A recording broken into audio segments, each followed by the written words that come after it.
हाँ जी, सभी को एक बार फिर से गुड इवनिंग। और बच्चा लोग, हम यहाँ पे जो स्टडी करेंगे वो करेंगे प्रोजेक्टाइल गिवन एंगुलर प्रोजेक्शन। देखो, जब हम प्रोजेक्टाइल को स्टडी करते हैं तो सबसे इम्पोर्टेंट हमारे सामने रहता है एंगुलर प्रोजेक्शन का कॉन्सेप्ट। ठीक है। एंगुलर प्रोजेक्शन में हम आपको एक डेली लाइफ का एग्जांपल देते हैं। जैसे कि मैं एक बॉल थ्रो करता हूँ, मैं क्रिकेट खेल रहा हूँ। ठीक है। और मैंने थ्रो करना है, जो बॉलर है जो बॉलिंग कर रहा है और मैं खड़ा हूँ ग्राउंड पे, मेरे पास बॉल आती है, मैं थ्रो करता हूँ। और थ्रो किस तरह से करता हूँ, जैसा कि आपको डायग्राम में मैंने दिखा रखा है, एक्स वाई प्लेन के अंदर मैंने एक बॉल को थ्रो किया स्पेशली। ठीक है। मैं बॉल लेके आता हूँ। ठीक है, ये मेरी बॉल है जिसको मैं थ्रो कर रहा हूँ। ठीक है, मैंने यहाँ से बॉल थ्रो करी है, यहाँ से। ठीक है, सेंटर से। ठीक है, उसका मोशन मैं आपके सामने प्रेजेंट करने वाला हूँ कुछ इस तरह का। डिफरेंट डिफरेंट पोजीशन उसकी मैं आपके सामने लेके आया हूँ कुछ इस तरह से। ये देखिए, आपको दिख रही है। ठीक है, और ये finally it hit the ground. ठीक है, मैंने इसके डिफरेंट डिफरेंट पोजीशन आपके सामने रखे इसी बॉल की जिसकी मैं बात कर रहा हूँ। ठीक है, क्या मैं क्लियर ऑडिबल हूँ सभी बच्चों को? प्लीज आप मेरे को अनम्यूट करके बता दो फटाफट से। Yes, sir, audible. Yes, हाँ you're audible. जी, चलो ठीक है बच्चों, मुझे पता चल गया। अब स्टार्ट करते हैं अपनी आगे की बात। देखो बच्चों, जब मैं प्रोजेक्टाइल वर्ड यूज करता हूँ ना, तब उसके पीछे एक लॉजिक होता है। प्रोजेक्टाइल का मतलब सिंपल किसी बॉल को थ्रो करना नहीं होता। सिंपली आपने कोई भी बॉल उठाई, उसको आपने थ्रो कर दिया, तो वो आप प्रोजेक्टाइल के अंदर उस चीज को स्टडी नहीं कर सकते। आपको एक स्पेशल कंडीशन देनी पड़ेगी। स्पेशल कंडीशन क्या है कि आपका ऑब्जेक्ट 2 डायमेंशन में मूव करना चाहिए। मीन्स कंडीशन ये है कि वो हॉरिजॉन्टल डायरेक्शन में जरूर मूव करे। आपको जो थ्रो करना है वो हॉरिजॉन्टल में नहीं, हॉरिजॉन्टल में करना है, वर्टिकल में नहीं करना। क्योंकि अगर आपने मान लो वर्टिकल डायरेक्शन में थ्रो किया किसी भी ऑब्जेक्ट को, मान लीजिए आपने ऐसे थ्रो किया वर्टिकल डायरेक्शन में, तो फिर आप ग्रेविटी के अगेंस्ट जा रहे हो, तो वहां पे कॉन्सेप्ट किसका लगा? वहां पे कॉन्सेप्ट लगा ग्रेविटेशनल पोटेंशियल का। जैसा कि मैं यहाँ आपको दिखा पा रहा हूँ कि यही बॉल अगर हमने ऐसे थ्रो करी होती तो मेरी ख्याल से इसी पाथ को रिट्रेस करके वो इसी डायरेक्शन में दोबारा वापस आ जाती, और वहां कॉन्सेप्ट किसका लगता? ग्रेविटेशनल पोटेंशियल का कॉन्सेप्ट लगता। मैंने बच्चों आपको ये बात बहुत क्लियरली बताई है कि ग्रेविटेशनल पोटेंशियल के कॉन्सेप्ट वहां अप्लाई होते हैं जहां हम अगेंस्ट में चलें किसी के। जैसे कि ग्रेविटी की बात करें आप, तो ग्रेविटी के अगेंस्ट जब जा रहे हो तभी तो पोटेंशियल एनर्जी आती है ना। आप सोच के देखो कि आपने पोटेंशियल एनर्जी कब बताया मेरे को, एमजीएच का कॉन्सेप्ट कब लेके आए आप? तब लेके आए जब ऑब्जेक्ट ग्रेविटी के अगेंस्ट गया। तो यहाँ पे जो मैंने इस वर्टिकल थ्रो किया है, इसमें तो 100% श्योर है कि आप सीधा कहोगे सर जी यहाँ पे तो रिस्टोर होती है एनर्जी, और वो एनर्जी जो है वो एमजीएच के बराबर है। जितनी ज्यादा आप हाइट बढ़ाओगे अर्थ के सरफेस से, उतनी ही ज्यादा पोटेंशियल एनर्जी बढ़ती जाएगी। ठीक है, बढ़ती जाएगी। हाँ, कब तक बढ़ती जाएगी? जब तक कि आपकी हाइट किसके कंपैरिजन में ना आ जाए? अर्थ के रेडियस के कंपैरिजन में ना आ जाए। बच्चों, ये जो बातें होती है ना एमजीएच वाली, ये एप्लीकेबल होती है एक थोड़ी सी हाइट के लिए, above the surface of earth. अगर बहुत ज्यादा दूर आप चले जाते हो तो एम जी एच की जगह पे क्या कॉन्सेप्ट लगता है? जी की जगह पे जी डैश। जी डैश की वैल्यू कितनी होती है? जी इंटू 1 - 2h/r। यही होता है ना, आपको पता होगा। तो फिर एम जी एच आपकी एनर्जी कितनी बनेगी? एम जी और एच आएगा और मल्टीप्लाइड बाई 1 - 2h/r भी आएगा। ये कॉन्सेप्ट भी ऐड होगा। सही है कि नहीं है? बिल्कुल सही है। ठीक है, तो अब देखो, सबसे बड़ी बात, प्रोजेक्टाइल मोशन क्या है? Projectile is any object which is freely thrown along the horizontal. ठीक है, मेरी बात को दोबारा से सुनो ध्यान से। आपने पत्थर उठाया, हॉरिजॉन्टल डायरेक्शन में फेंक के मारा किसी हाइट से। ऐसा नहीं है कि आप बिल्कुल अर्थ के सरफेस पे फेंक के मारते हो। ठीक है, किसी हाइट से आपने फेंक के मारा। ऐसे फेंक के मारना है कि वो ग्रेविटी इफेक्ट के अंडर मूव कर सके। ठीक है, आपने पत्थर फेंक दिया, that also becomes projectile.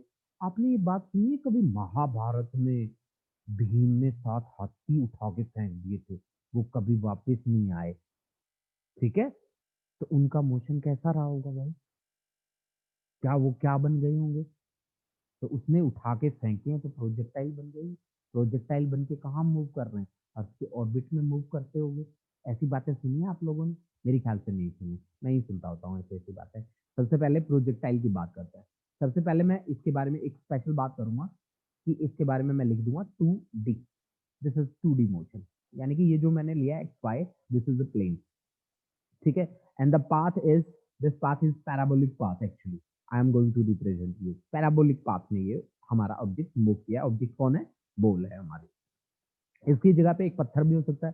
Projectile may be any object that moves along the horizontal direction under the effect of gravity along. मेरी बात को क्लियर आप समझने की कोशिश कीजिए जो मैं बात आपको बता रहा हूं, ठीक है? मैंने क्या कहा कि प्रोजेक्टाइल में बी एनी ऑब्जेक्ट, कोई भी ऑब्जेक्ट हो सकता है, ठीक है? कोई भी ऑब्जेक्ट हो सकता है, ठीक है? और एक मिनट बेटा,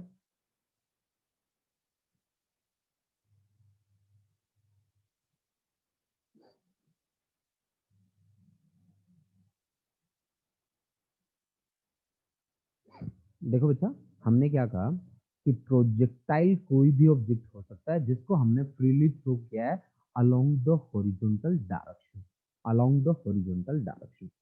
प्रोजेक्टाइल, सबसे पहले मैं प्रोजेक्टाइल को एक्सप्लेन करूंगा। मैंने बहुत बड़ा नाम लिख रखा है ना प्रोजेक्टाइल का। Projectile may be, projectile is a word given to any object. This is a word given to any object, given to any object which is freely thrown along horizontal, which is freely thrown along horizontal, horizontal, ठीक है? Which is freely thrown along horizontal.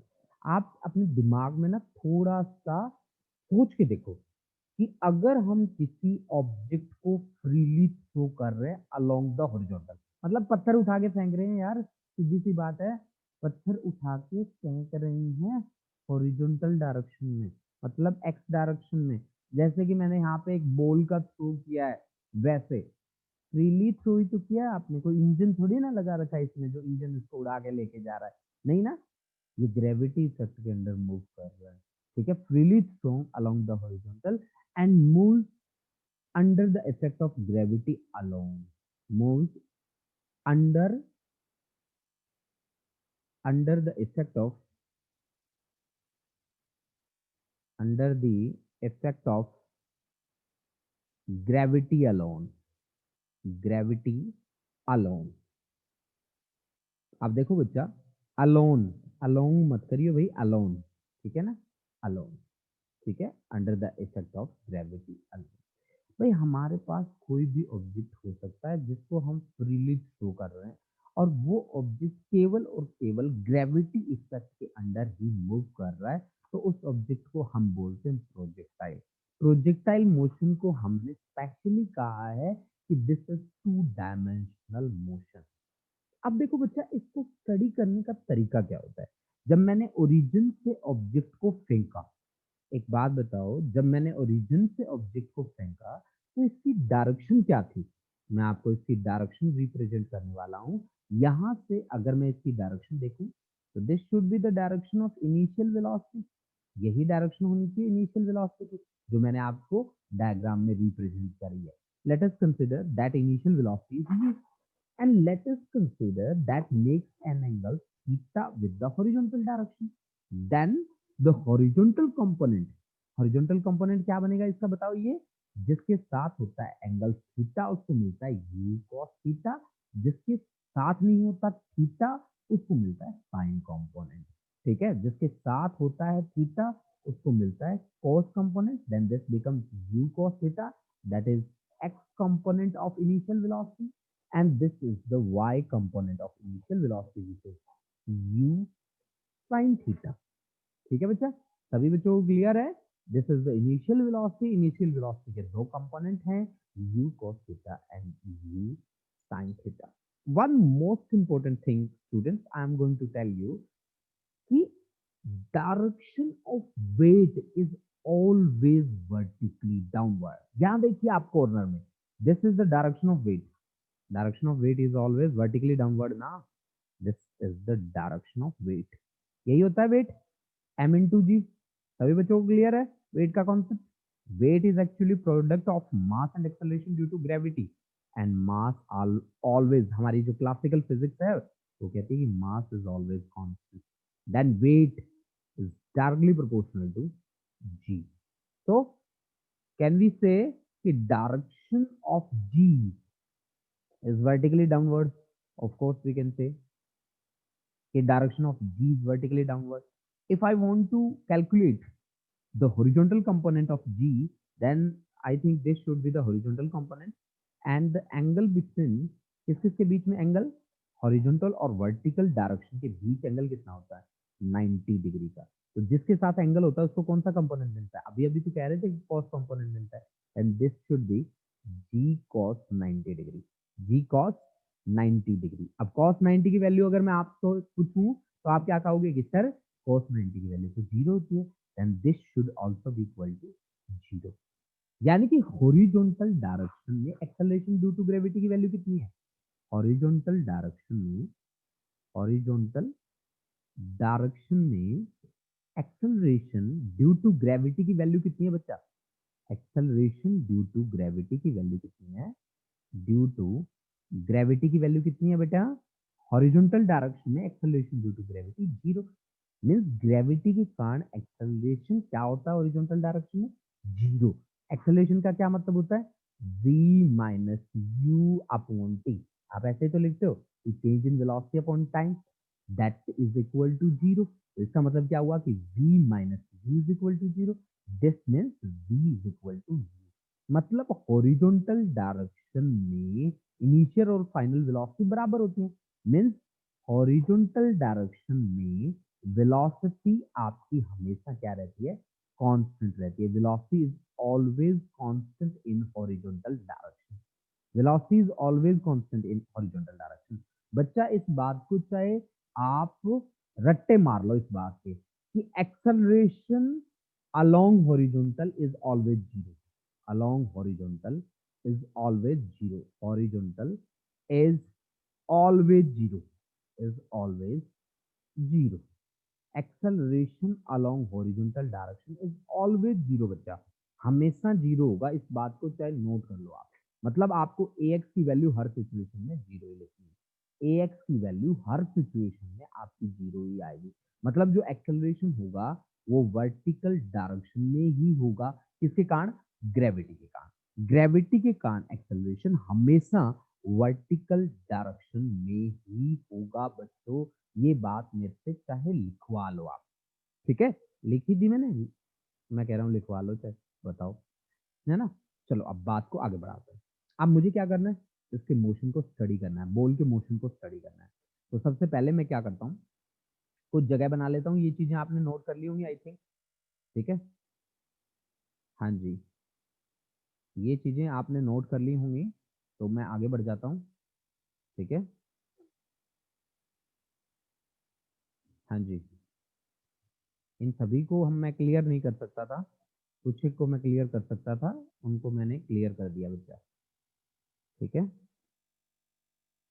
ये देखो बच्चा, अपन अब motion को study करते हैं। मेरे को पता चल गया कि projectile motion is the two dimensional motion. Projectile का मतलब है किसी भी ऑब्जेक्ट को फ्रीली थ्रो करना अलोंग द हॉरिजॉन्टल डायरेक्शन, जिसमें वो ग्रेविटी इफेक्ट के अंदर क्या कर सके? मूव कर सके, ठीक है? अब मेरे पास है जी ये पूरी खाली जगह, अब इससे करते हैं बात। देखो बच्चा, बच्चा मुझे क्या करना है? मुझे इसके मोशन को स्टडी करना है अलोंग हॉरिजॉन्टल डायरेक्शन भी और अलोंग वर्टिकल डायरेक्शन भी, ठीक है? हॉरिजॉन्टल डायरेक्शन में भी स्टडी करना है और वर्टिकल डायरेक्शन में भी स्टडी करना है। तो सबसे पहला काम मैं करता हूं, motion along horizontal direction, along horizontal direction. Horizontal direction, motion along horizontal direction. देखो बच्चा, हम लोग कैसे पढ़ेंगे? देखो बेटा, इनका जो आइडिया है, किस तरह से इनको स्टडी किया जाता है, इनका आइडिया सेम है। मतलब एक ही आइडिया आपको हर जगह क्या करके चलना है, फॉलो करके चलना है। मतलब एक ही कॉन्सेप्ट आपको बार बार फॉलो करना है। मतलब एक ही चीज को आप बार बार रिपीट करते जाओगे और उसी चीज के साथ आपको डील करते हुए जाना है। ठीक है, ये कॉन्सेप्ट मैं आपको इसलिए करा रहा हूँ कि फाइनल एग्जाम्स के लिए श्योर क्वेश्चन है आपका। ठीक है, 100% श्योर है कि ये क्वेश्चन आपका आएगा ही आएगा, इसलिए मैं थोड़ा सा इसके लिए इसे स्ट्रेस दे रहा हूँ। ठीक है, तो मोशन अलोंग हॉरिजॉन्टल डायरेक्शन हम स्टडी करते हैं। देखिए हम कैसे स्टडी करते हैं। देखो, इन कॉन्सेप्ट के लिए मेरे पास एक इक्वेशन है, इसका नाम है S is equal to U T plus half A T square. मुझे एक्स एक्सिस के लॉन्ग चलना है, तो डिस्प्लेसमेंट देखना होगा। डिस्प्लेसमेंट क्या होता है? Final position minus initial position along X axis, that is equal to U. U मुझे कहाँ देखना है? एक्स डायरेक्शन में, तो U X into T plus half A x into T की पावर टू, टी की पावर टू। अब आप बताओ, मैंने अभी अभी तो कहा था आपको कि ए एक्स को तो हमेशा आपको जीरो लेके चलना है, और एक्स नोट इनिशियल पोजीशन को मैं जीरो ले लेता हूँ। यू एक्स मुझे दिख रहा है डायग्राम में, बताओ यू एक्स की वैल्यू कितनी है? U cos theta. ठीक है, और ए एक्स को जीरो लेना है, तो बताओ क्या क्या चीजें रह गई हमारे पास? वह करते जाओ मेरे साथ साथ। ठीक है, देखो बच्चा, x की जगह पे एक्स ही रखो, एक्स नॉट की जगह पे जीरो रखो, यू एक्स की जगह पे यू कॉस थीटा रखो, t की जगह पे t रखो, प्लस हाफ ए एक्स की जगह पे जीरो और इंटू टी की पावर टू। ठीक है, तो आपके पास कॉन्सेप्ट क्या बन गया है बाहर? x is equal to U cos theta into T, यानी कि आपके पास t की वैल्यू आ गई x upon you cos theta, x upon you cos theta, यानी कि टाइम की वैल्यू हमारे पास x upon you cos theta आ गई बच्चा। अगर इनिशियल वेलोसिटी मेरी u है, ठीक है, तो उसका जो x कंपोनेंट है, ठीक है, x डिवाइड बाई x क्या है बच्चा? डिस्प्लेसमेंट। डिस्प्लेसमेंट अपॉन वेलोसिटी क्या होता है? ऑफ कोर्स टाइम ही तो होता है। ठीक है ना, तो t की वैल्यू मेरे पास आ चुकी है, t is equal to X upon you cos theta. इसको मैं इक्वेशन 1 मान लेता हूँ। ठीक है, अब देखो, सेम स्टाइल आपको फॉलो करना है motion along vertical direction study करते टाइम। ठीक है, motion along vertical direction, vertical direction, motion along vertical direction. देखो बच्चों, मोशन अलोंग वर्टिकल डायरेक्शन हम किस तरह से स्टडी करते हैं। देखिए भाई, देखो देखो, इसको कॉपी कर लो। जो आपने x माइनस एक्स नोट किया था, उसकी जगह पे आप लिख दो y minus Y naught, that is equal to you Y into T plus half A Y into T square. अब देखो बच्चा, इसको दो स्लॉट में आप पढ़ोगे। आपके पास दो स्लॉट कौन कौन से रहेंगे? एक तो जिसमें एसेंट है और एक जिसमें डिसेंट है, मतलब एक जिसमें ऊपर जा रहा है, एक जिसमें नीचे आ रहा है। ये देखो, दो स्लॉट में मैंने डिवाइड कर दिया पूरे को। ये लो जी, पूरा मैंने आपका स्क्रीन शेयर कर लिया हाफ दो स्लॉट के लिए। एक इसमें ऊपर जा रही है बॉल, और एक जिसमें एसेंट, और एक जिसमें नीचे जा रही है बॉल, डिसेंट। तो मैं ऊपर वाले को स्टडी कर लेता हूँ, जैसा एसेंट का काम है वैसा ही डिसेंट का काम है। जब मैं ऊपर जाता हूँ तो एक्सेलरेशन ड्यू टू ग्रेविटी की वैल्यू क्या होती है? डिक्रीज। तो ए वाई की वैल्यू किसके इक्वल लेनी पड़ेगी मेरे को? माइनस जी के इक्वल। ऑफ कोर्स वर्टिकल डायरेक्शन में एक्सेलरेशन किसके कारण हो रहा है? ग्रेविटी के कारण एक्सेलरेशन हो रहा है। बिना ग्रेविटी के तो एक्सेलरेशन पॉसिबल ही नहीं है। ठीक है, या पॉसिबल है? बिल्कुल भी नहीं है। ठीक है, वाई नोट इनिशियल पोजीशन आप हमेशा जीरो लेते हो। यू वाई की वैल्यू आपको दिख रही है क्या? यू वाई की वैल्यू मेरे को तो यू साइन थीटा के इक्वल दिख रही है। यू वाई की वैल्यू यू साइन थीटा। ये वैल्यूज जैसे ही हम लोग पुट करते हैं, देखिए कॉन्सेप्ट क्या बन जाता है हमारे सामने।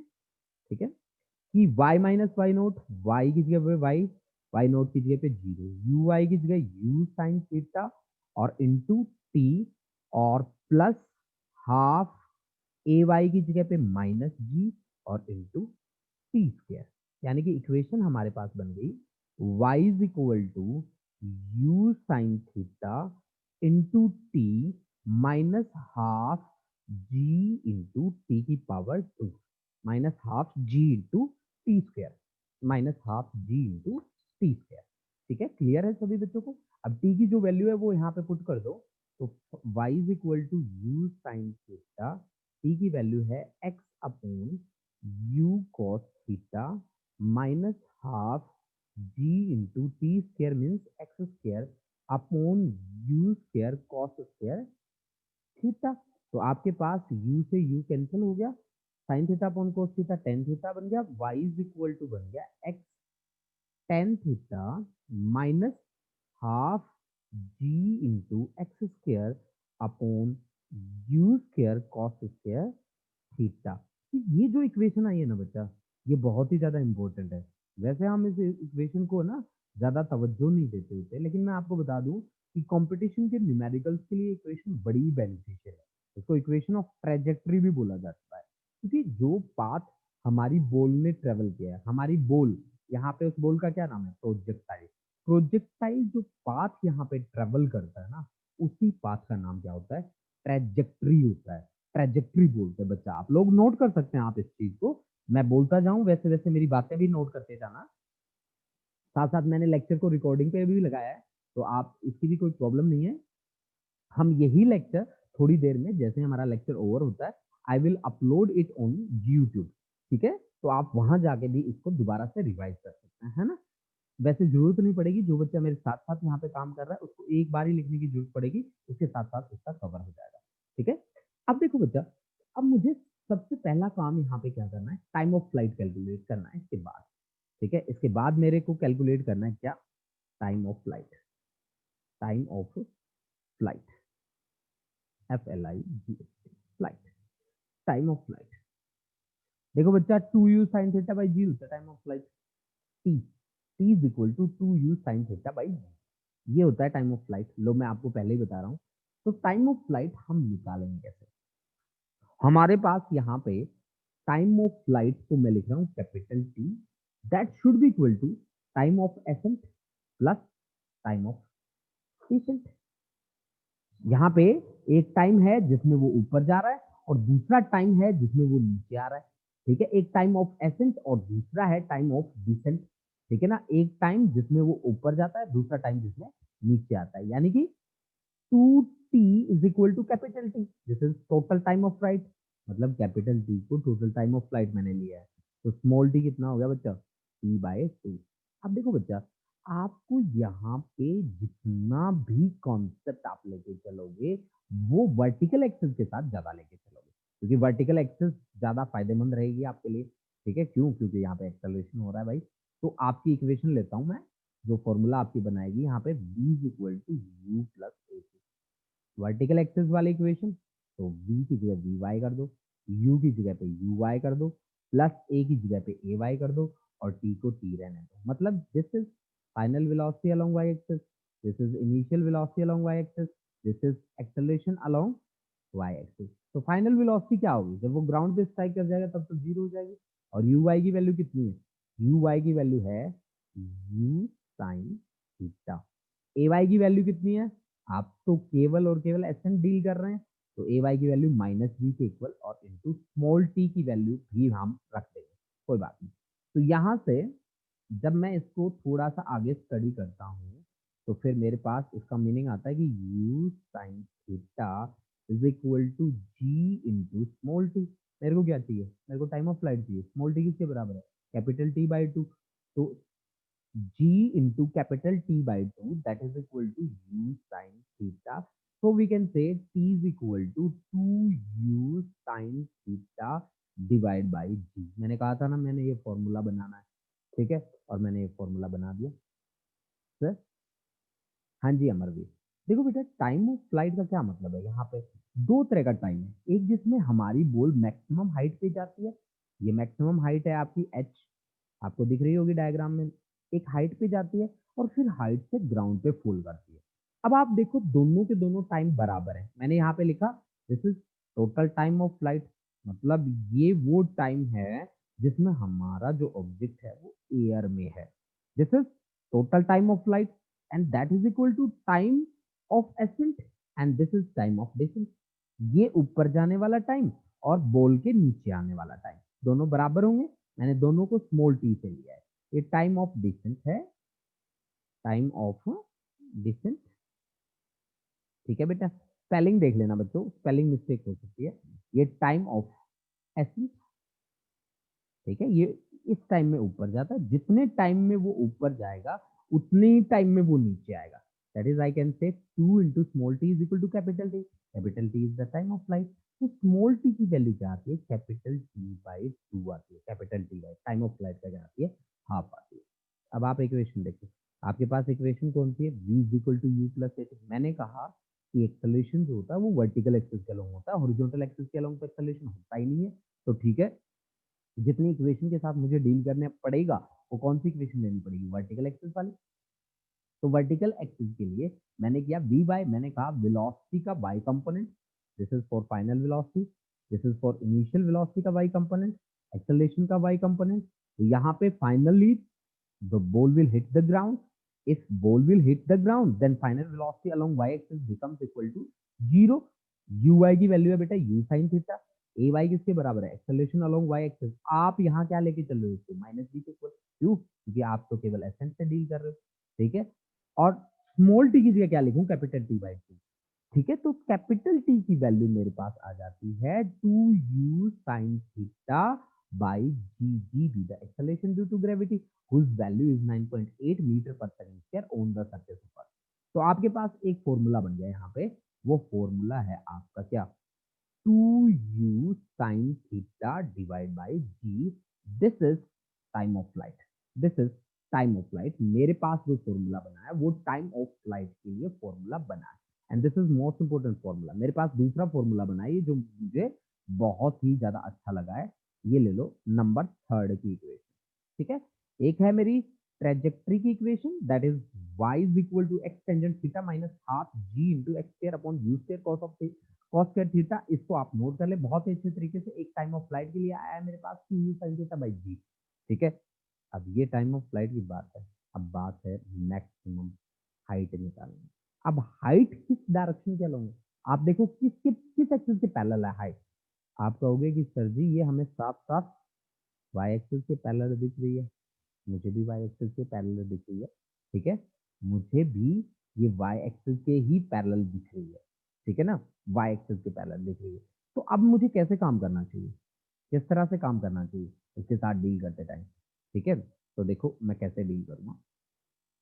मेरे को क्या चाहिए? मेरे को चाहिए मैक्सिमम हाइट। ठीक है, हम कैसे कैलकुलेट करेंगे मैक्सिमम हाइट को? चलो उस पर बात करते हैं अभी। ठीक है, पहले मैं बोर्ड को थोड़ा सा क्लियर कर देता हूँ। ठीक है, ओके। अब देखो बच्चा, मैंने क्या कहा? मेरे को क्या चाहिए? मेरे को चाहिए मैक्सिमम हाइट। मैक्सिमम हाइट मैं कैसे कैलकुलेट करूंगा? देखते जाइए आप लोग। मैक्सिमम हाइट डायग्राम में ध्यान से देखो। मैक्सिमम हाइट को आपने मेरे को बताया है कि सर ये तो वाई एक्सिस के अलोंग है। मैंने कहा ठीक है, फिर वाई वाली इक्वेशन आप यूज कर लो। आपने भी कहा कि सर ठीक है हम वाई वाली इक्वेशन यूज कर लेते हैं।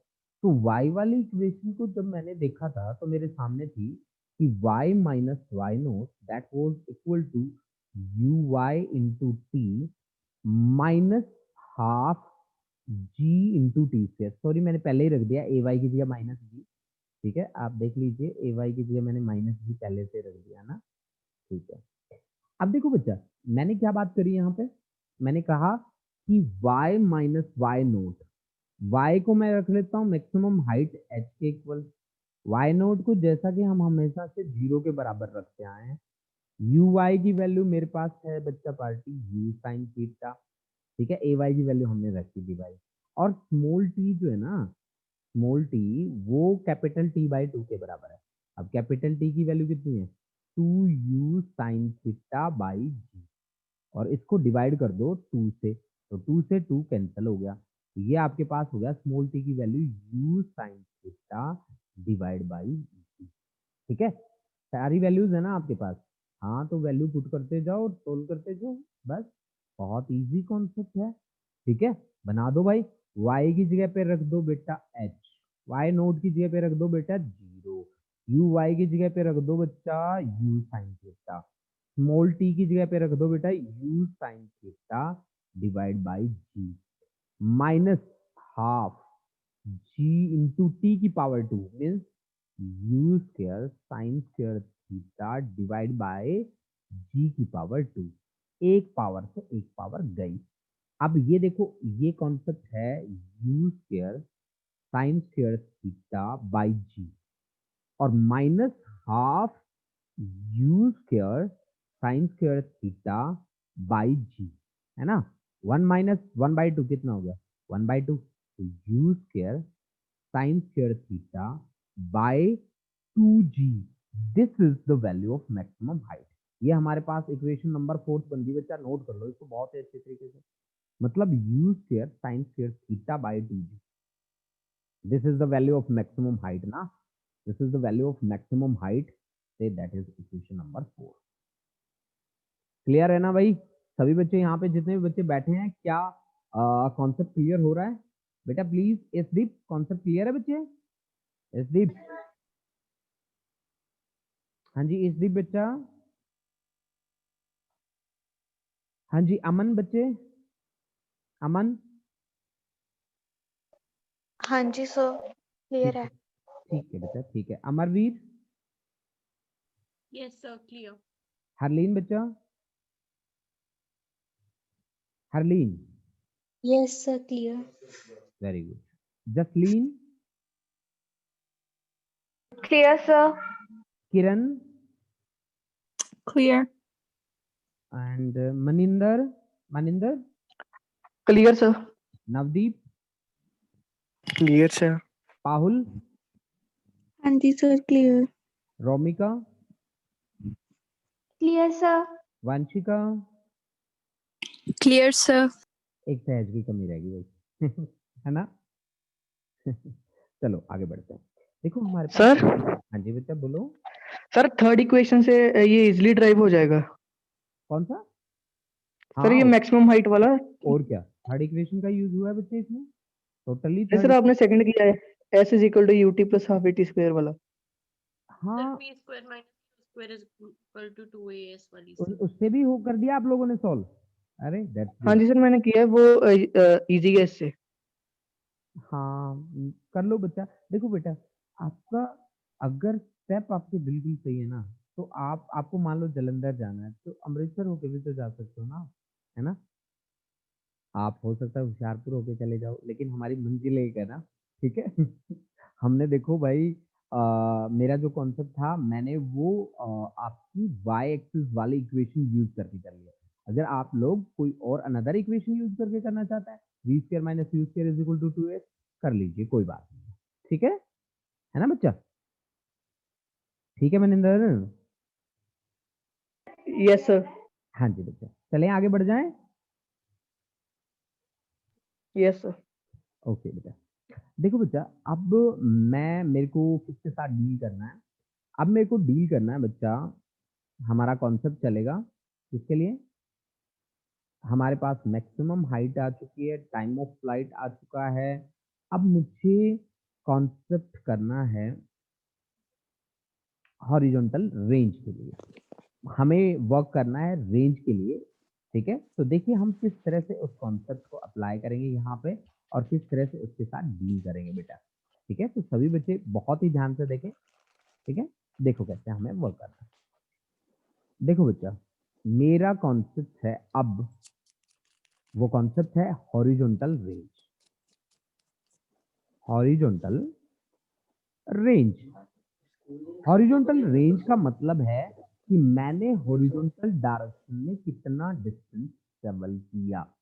हॉरिजॉन्टल रेंज, हॉरिजॉन्टल रेंज का मीनिंग है यहाँ पे कि हमारे ऑब्जेक्ट ने हॉरिजॉन्टल डायरेक्शन में कितना डिस्टेंस ट्रेवल किया। तो आप लोगों से अगर मैं पूछूं कि कितना डिस्टेंस ट्रेवल किया, तो आप बहुत इजीली मेरे को बता दोगे कि हॉरिजॉन्टल डायरेक्शन में उसने डिस्टेंस ट्रेवल किया है सर, ओ से लेकर उस पॉइंट तक जहां पे वो हिट करता है। मान लीजिए वो पॉइंट है A, O A, this is the straight line path I think OA is the straight line path जो हॉरिजॉन्टल डायरेक्शन में ट्रेवल हुआ है। तो OA होना चाहिए आपके पास रेंज के बराबर, है ना, और ये डिस्टेंस है, तो distance should be equal to velocity multiplied by time. अब टाइम कितना लगेगा इसमें, टाइम ऑफ फ्लाइट के इक्वल ऑफ कोर्स, ठीक है, टाइम ऑफ फ्लाइट के इक्वल। तो फिर वेलोसिटी क्या है यहाँ पे, मेरे को दिख रही है सीधी सीधी ux है, और टाइम ऑफ फ्लाइट कितना है, t है। तो ux की वैल्यू कितनी है, u cos थीटा, और t की वैल्यू कितनी है बच्चा party, 2u sin theta by g। तो आप देखो बच्चा लोग कि u इंटू यू स्क्वायर और 2 sin theta cos theta, this is some mathematical identity बेटा। ये मैथमेटिकल आइडेंटिटी है एक, जिसकी वैल्यू कितनी है, 2 sin थीटा कोस थीटा की वैल्यू कितनी है, sin 2 थीटा के बराबर है, sin 2 थीटा डिवाइड बाई जी। मतलब आपके पास जो रेंज है उस रेंज की वैल्यू कितनी आई है, u square sine 2 theta divide by क्या, g. This is the value of range बच्चा पास, ठीक है, ये हमारे पास रेंज की वैल्यू आ गई। अब हमारा टारगेट क्या है, अब हमारा टारगेट है, ये इक्वेशन नंबर हमारी बनी है 5। अब मेरा टारगेट है बच्चा लोग कि velocity at any instant check करना, ठीक है। मेरे पास जो फॉर्मूला बने हैं उनको मैं सेव करके रखूंगा, ठीक है, और बाकी सभी पे पानी फेर देता हूँ, ठीक है। आप लोग मेरे साथ साथ अगर जिसने नोट किया है तो उनके कॉन्सेप्ट उन्होंने नोट कर लिए सारे के सारे कॉन्सेप्ट, तो बाकी जो जगह है वो जो खाली करनी है मैं खाली कर देता हूँ। ये लो, मेरे को यूज करना है concept velocity at any instant, ठीक है, वेलोसिटी एट एनी इंस्टेंट, ठीक है। चलो देखते हैं उसके साथ डील करते हैं हम कि हमारा रिजल्ट क्या निकल के आएगा बाहर, ठीक है। देखो बच्चा, तीनों के तीनों बहुत ही ज्यादा इंपॉर्टेंट रिलेशंस हैं जिनके साथ मैं डील कर रहा हूं। मेरा कॉन्सेप्ट है वेलोसिटी एट एनी इंस्टेंट। देखो बच्चा, velocity at any instant, eight any instant, any instant. देखो बच्चा, कैसे इसके साथ मुझे डील करना होगा, कैसे इसकी एक्सप्लेनेशन आप लोगों के सामने रखनी होगी, चलो बात करते हैं, ठीक है। देखो, मान लीजिए कि मैं किसी इंस्टेंट पे यहाँ पे हूँ, यहाँ पे जैसा जहां मैंने एरो दिखाया आपको। देखो बच्चों, सभी बच्चे डायग्राम में बड़े ध्यान से देखना, ये एरो मैंने ड्रॉ किया, ये देखो एरो इस तरह से, इसको मैं रोटेट कर रहा हूँ एरो को, ये डायरेक्शन है, क्योंकि टेंजेंट जब आप ड्रॉ करते हो तो वही टेंजेंट आपको डायरेक्शन प्रोवाइड करता है। मैंने टेंजेंट ड्रॉ कर दिया, ठीक है। अब देखो बच्चा, इसका एक कंपोनेंट तो होगा हॉरिजॉन्टल और एक कंपोनेंट होगा बच्चा पार्टी इसका वर्टिकल, ठीक है ना। एक कंपोनेंट होगा इसका हॉरिजॉन्टल और दूसरा होगा इसका वर्टिकल कंपोनेंट। मान लीजिए कि at any instant let velocity v and that makes an angle beta with the horizontal, then this becomes equal to vx, that is equal to v cos beta, and this is vy, that is equal to v sin beta, ठीक है ना। We y की value, तो v x और v y की values निकाल लो। कैसे निकालोगे, अब आपको मैं कहूँ कि वी की वैल्यू क्या होनी चाहिए, तो आप मेरे को सीधा सीधा कह दोगे कि सर वी एक्स का पावर 2 प्लस वी वाई का पावर 2 और इसका आप ले लो सर स्क्वायर रूट। तो मैंने आपको कहा कि v इज इक्वल टू होती है बच्चा party u plus a t. तो वी एक्स कितना होगा बताओ, वी एक्स कितना होगा, वी एक्स होगा u x plus a x into t. A x आपका जीरो होगा बेटा हमेशा, पता है आपको। तो v x is equal to u x, और यू एक्स की वैल्यू कितनी है, यू कॉस थीटा। तो वी एक्स की वैल्यू आपके सामने आ गई, बिल्कुल आ गई जी। इसी तरह से वी वाई की वैल्यू निकाल लो, तो v y is equal to you y plus a Y into t. अब आप कहोगे कि सर जी यू वाई की वैल्यू तो यू साइन थीटा है और ए वाई की वैल्यू माइनस जी है और into t, this is v y. तो वी एक्स और वी वाई की दोनों वैल्यूज उठा के यहाँ रख दो इसमें। जैसे ही आप रखोगे आपके पास कॉन्सेप्ट क्या बनेगा, v is equal to v x की पावर 2 रखो तो u square cos square theta, ठीक है ना बच्चा, प्लस वी वाई का पावर 2 तो u square sine square theta plus g square t square minus 2 u g t sine theta और इन सभी का क्या हो गया बेटा, रूट। ये देखो बेटा पूरी लाइन में से सीधी ड्रॉ नहीं हुई, ये अंडर रूट। तो u square cos square theta plus u square sine square theta, u square common है तो आपके पास बना u square plus g square t square minus 2u g t क्या साइन थीटा ना, 2u g t sine theta. और इसका क्या लेना पड़ेगा हमें, रूट लेना पड़ेगा। तो यानी कि ये लो बच्चा, इस बार ये लाइन से दी गई है, इसका root, this is velocity at any instant, velocity at any instant. तो आप इसको नोट कर लीजिए, this is equation number 5, this is equation number 5। अब देखो बच्चा, हमने वेलोसिटी एट एनी इंस्टेंट का भी कॉन्सेप्ट कर दिया।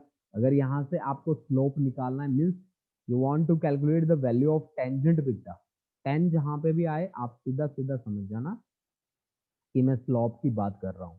स्लोप का मतलब होता है रेट ऑफ बेंडिंग, ठीक है ना, रेट ऑफ बेंडिंग, ठीक है। स्लोप का मतलब होता है रेट ऑफ बेंडिंग, ठीक है ना।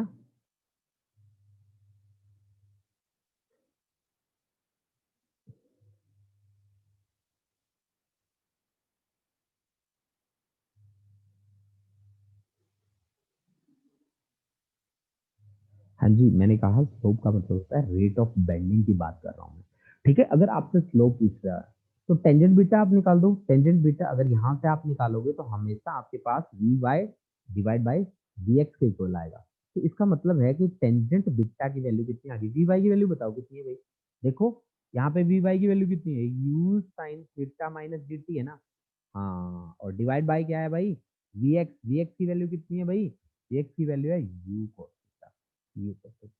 यानी कि टेंजेंट बीटा की वैल्यू आ गई u sine theta minus g t divide by क्या, u cos theta, divide by u cos theta, this is the value of slope. अब देखो बच्चा, आपका जो कॉन्सेप्ट है अब तक बिल्कुल क्लियर कॉन्सेप्ट है।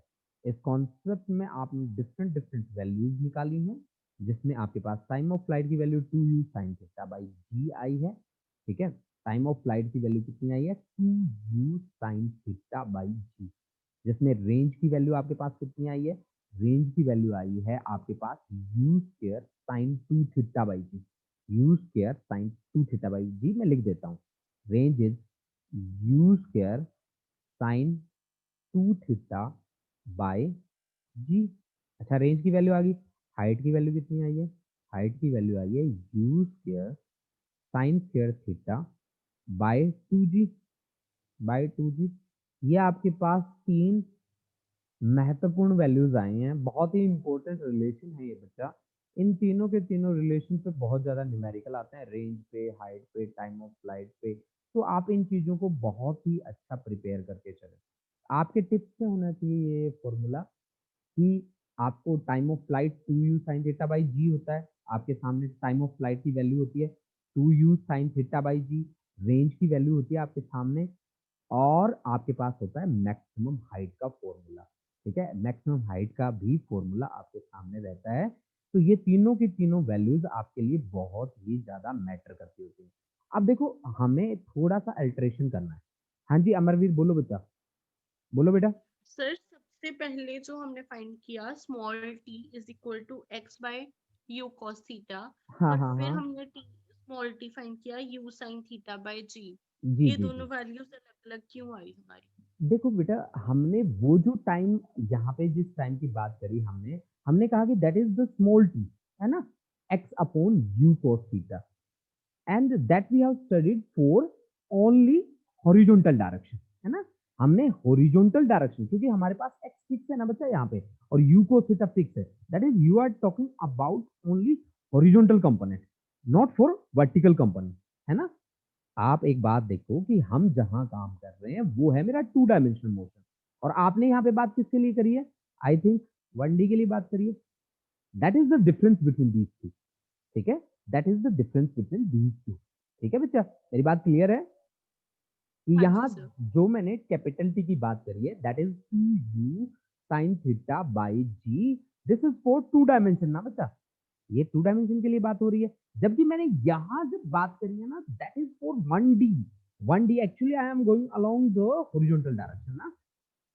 That is the difference between these two formulas, that here I am working under gravity effect. This is the G value ना बच्चा, यहाँ पे कोई G का वैल्यू है, बताओ बच्चे, है? नहीं सर। हाँ, तो ग्रेविटी के अंदर तो आपने काम नहीं किया ना, आप तो हॉरिजॉन्टल में चले गए, और हॉरिजॉन्टल में तो आप बादशाह होते हो बच्चे, ठीक है? अपने आप को किंग Yes. समझते हो आप हॉरिजॉन्टल में। हाँ, आपने ये वैल्यू वहां क्यों यूज करी, जब आपने y माइनस वाई नोट के लिए क्यों यूज करी? क्योंकि आपने उस सिचुएशन में x और u cos थीटा को कांस्टेंट की तरह ट्रीट कर लिया, तो आपके पास टाइम की कांस्टेंट वैल्यू आ गई कि मेरे को, मैं यहाँ से यहाँ तक गया x में, ठीक है, और y में भी तो मैं फाइनली यहीं पे आता हूँ, तो टाइम तो इतना ही लगना चाहिए था ना, तो इसलिए आपने उसको एक वेरिएबल के तौर पे यूज कर लिया, ठीक है ना, वेरिएबल के तौर पे आपने उसको यूज कर लिया। आप मेरी बात को ना थोड़ा सा समझ लो इस बात को, ठीक है, इस कॉन्सेप्ट को समझ लो कि क्यों मैं टाइम ऑफ फ्लाइट में जी की बात करता हूँ, क्यों मैं टाइम ऑफ फ्लाइट में 2D की बात करता हूँ, और क्यों मैं वहां 1 डायमेंशन में जब चला जाता हूं तो इन वैल्यूज को यूज कर लेता हूं।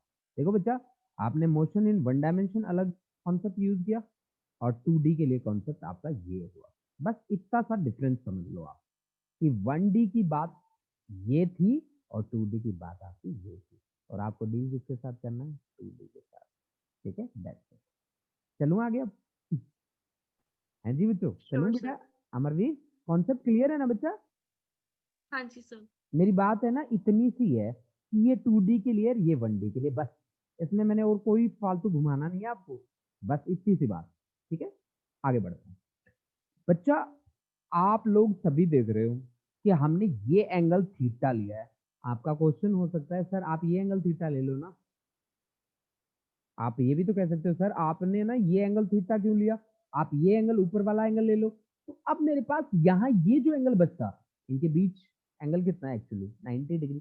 अगर आप कह दो कि सर ये हमने थीटा ले लिया, तो ये बाकी कितना बचा, 90 माइनस थीटा ना, सही है कि नहीं? जितने भी बच्चे यहाँ पे बैठे हैं, आप मेरे को बताओ कि अगर मैं एंगल वर्टिकल एक्सिस के साथ थीटा ले लेता, तो हॉरिजॉन्टल के साथ कितना बचता, 90 माइनस थीटा बचता कि नहीं बचता, आप लोग बताओ मुझे। हाँ जी अमरवीर, सही बात है कि नहीं? Yes sir. अब अगर 90 माइनस थीटा बचता तो सिचुएशन कैसी होती, चलो बात करते हैं 3 इंपॉर्टेंट वैल्यूज के लिए। These 3 important values are time of flight, horizontal range and maximum height. We are going to talk about the time of flight. That t must be equal to 2u sin theta की जगह sin 90 minus theta हो जाता, और divide by g। अब sin 90 minus theta ये first quadrant में आता, first quadrant में 90 पे साइन चेंज होता है, 90 और 270 पे साइन चेंज होता है, किसमें, साइन चेंज होता है कॉस में। अब फर्स्ट क्वाड्रेंट में सारी वैल्यूज पॉजिटिव रहती है, then this should be equal to 2u sin 90 minus theta, that is equal to cos theta और divide by g। This is time of flight. यानी कि साइन की जगह पे क्या हो जाता, कोस हो जाता, किस सिचुएशन में, जब एंगल आप वर्टिकल एक्सिस के साथ लेते।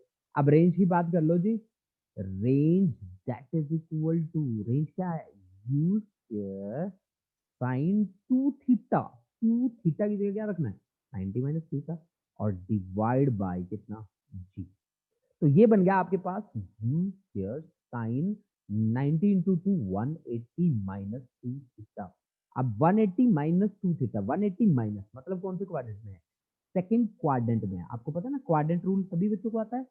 तो ये आपके क्वाड्रेंट्स होते हैं, मैं आपको बता रहा हूँ, आप देखिए क्वाड्रेंट होते हैं, ये 0 डिग्री से स्टार्ट होता है, पहला क्वाड्रेंट 90 तक चलता है, दूसरा क्वाड्रेंट 180 तक चलता है, तीसरा 270 और 360 पे रोटेशन पूरा होता है, ठीक है, ये बात आप याद रखना, 360 का रोटेशन होता है पूरा का पूरा, ठीक है, ये आपके पास 360 डिग्री आप रोटेट कर चुके हो, आप देख रहे थे, मैंने डायग्राम भी बना दिया। ये आपका फर्स्ट क्वाड्रेंट है, ठीक है ना, और ये आपका सेकंड क्वाड्रेंट है, ठीक है, इसको क्वाड्रेंट रूल भी बोलते हैं। ये आपका थर्ड क्वाड्रेंट है और ये आपका फोर्थ क्वाड्रेंट है। एक फॉर्मूला यूज होता है after school to college, after school to college, ये फॉर्मूला याद रखो हमेशा, आफ्टर स्कूल टू कॉलेज, और सही बात भी है, स्कूल के बाद कॉलेज ही तो जाओगे, आफ्टर स्कूल टू कॉलेज, लेकिन हमारे यहाँ इस कॉन्सेप्ट के लिए बनाएंगे। आफ्टर का a for all positive, first quadrant में सारे पॉजिटिव, कूल S4 साइन, साइन और साइन का भाई कोसेक, ये पॉजिटिव बाकी सारे नेगेटिव, 2T4 10 और कोट यहाँ पे पॉजिटिव रहेंगे बाकी सारे नेगेटिव, कॉलेज C4 कॉस और सीकेंट पॉजिटिव रहेंगे बाकी सारे नेगेटिव रहेंगे। अब देखो बच्चा 180 माइनस किया है, तो 180 माइनस 180 में से अगर सब्ट्रैक्ट करें तो सेकंड क्वाड्रेंट में आ गए। सेकंड क्वाड्रेंट में कौन पॉजिटिव है? साइन और कोसेक, तो साइन तो पॉजिटिव रहेगा। और ये लाइन होती है ना एक्स वाली लाइन जो होती है 180 360 0, ये लाइन बड़ी सेफ लाइन होती है, इससे साइन साइन में रहता है, यानी कि रेंज आपकी क्या बन जाएगी, u square sine 180 minus 2 theta that is equal to sine 2 theta, ठीक है, डिवाइड बाई जी। मतलब चाहे आप थीटा ले लो चाहे आप 90 माइनस थीटा ले लो, वैल्यूज रेंज की क्या रहेंगी, सेम। मतलब अगर मैं 30 डिग्री पे काम कर रहा हूँ और मैं अगर 60 पे काम कर रहा हूँ तो वैल्यू सेम आएगी। Answer is yes, answer is yes, range की वैल्यू सेम आएगी, रेंज की वैल्यू क्या आएगी, सेम। मान लो मैं 20 डिग्री पे काम कर रहा हूँ और मैं 70 डिग्री पे काम कर रहा हूँ, वैल्यू सेम आएगी। 35 डिग्री पे काम कर रहा हूँ और 55 पे काम कर रहा हूँ, वैल्यूज मेरी सेम आएंगी, ठीक है ना। 45 वो तो बाकी बात है। मतलब इन कपल्स में से 30 60 ले लो, 20 70 ले लो, इन कपल्स के लिए रेंज की वैल्यू क्या रहेगी, सेम रहेगी। अब बात आती है हमारे पास लास्ट हाइट के लिए। अब हाइट में h is equal to u square sine square theta, theta की जगह 90 माइनस थीटा रखो, डिवाइड बाय कितना है 2g, ठीक है। साइन 90 माइनस थीटा कौन से क्वाड्रेंट में हुआ, 90 से कम, फर्स्ट क्वाड्रेंट। फर्स्ट क्वाड्रेंट में तो सारे पॉजिटिव होते हैं, लेकिन 90 और 270 वाली लाइन कैसी होती है, खतरे की लाइन होती है। इसमें साइन किस में चेंज होता है, कॉस में चेंज होता है, तो ये क्या बन गया, you square cos square theta divide bye 2g, divide by 2g, divide by 2g। This is all about the projectile given angular projection।